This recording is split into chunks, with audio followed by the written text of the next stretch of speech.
Id-deċiżjonijiet li ħal Gvern Malti mmexxi mill-Prim Ministru Robert Abela kienu waqlin biex is-saltna tad-dritt f'pajjiżna hija waħda b'saħħitha. Dan intqal mill-Viċi President tal-Parlament Ewropew il-Ġermaniża Katarina Bali u il-Membru Parlamentari Ewropew Spanjol Juan Fernando López Aguilar f'intervisti li kellhom ma' din il-Kamra tal-Aħbarijiet.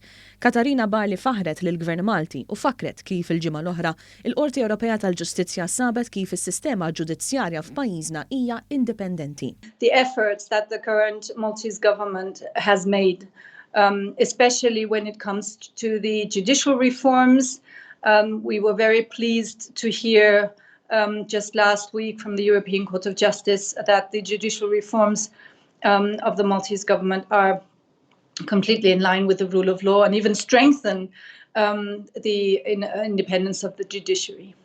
Minnaħa tiegħu il-Membru Parlamentari Ewropew Spanjol qal kif f'Malta kien hemm progress kbir fil-qasam tal-governanza u t-tisħiħ tas-saltna tad-dritt. We have seen that progress in the making. We have seen that for the first time ever there has been same-sex marriages, and there have been judicial reform, and there has been anti-corruption strategy, and there has been a number of step forwards that are to be endorsed and upheld and backed by the whole of the European Social Democratic family. Il-Viċi President tal-Parlament Ewropew qalet kif l-eruq ta' kwistjonijiet marbuta mas-saltna tad-dritt f'pajjiżna ġejjin minn żmien gvernijiet nazzjonalisti.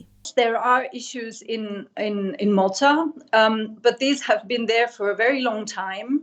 That does not depend on a government. That are issues that have been there in conservative governments too.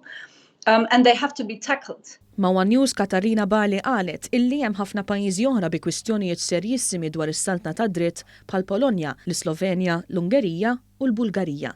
Minnaħa l-oħra l-Membru Parlamentari Ewropew Spanjol qal magħna kif f'pajjiżna l-istituzzjonijiet qed jaħdmu hekk kif tresqu diversi persuni l-qorti brabta mal-każ tal-qtil ta' Daphne Caruana Galizia. And it has also taken investigations led by exercises of international police cooperation, including FBI and Europol, and eventually there has been not only investigations but also prosecutions and convictions. Not only people brought to justice, not only people put to trial, people convicted and imprisoned for good reason.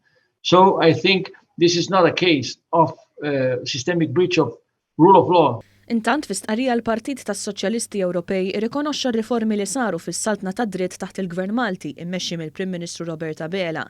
Il-President tas-Soċjalisti fil-Parlament Ewropew, Irace Garcia Perez, qalet li l-Gvern Malti qed jikkopera bi sħiħ biex issir ġustizzja wara l-qtil ta' Caruana Galizia.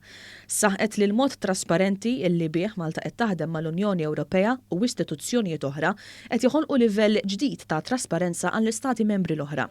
Intant, qabel ma ħareġ ir-riżultat tal-vot tar-riżoluzzjoni dwar Malta, Simon Busuttil, illum l-assistent ta' Manfred Weber tal-Partit Popolari Ewropew, infex f'attakk kontra Malta. Busuttil wara per-riformi u l-passi favur il-ġustizzja illi irmarkaw għalihom bosta membri parlamentari Ewropej u minflok kompla jistmer lil pajjiżna.